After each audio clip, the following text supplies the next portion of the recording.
Alden Richards sa real score nila ni Catherine Bernardo. What you see is what you get.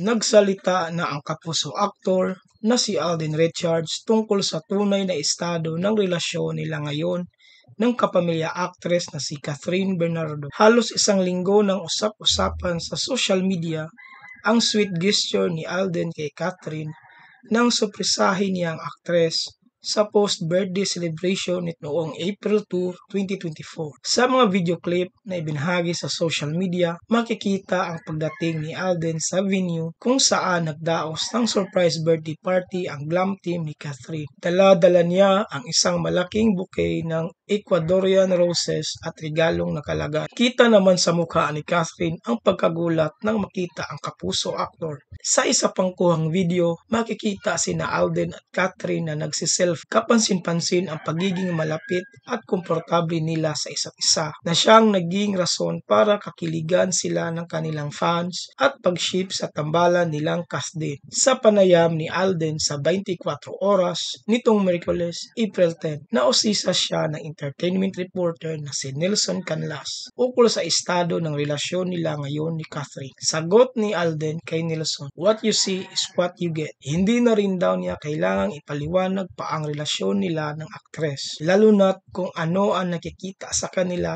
ng iba sa social media ay ganoon din sila sa personal. Ang tanging masasabi raw ni Alden ay masaya siyang makitang masaya si Catherine. Anya, "I was invited and syempre, it was part of her post-birthday celebration with friends and family. Masaya naman yung naging experience. You can see how happy Kat is." Dagdag pa niya, hindi lang din talaga kailangan laging ipamalita sa social media yung mga ganyan. You know, sometimes yung mga personal things that's happening, better be personal na lang.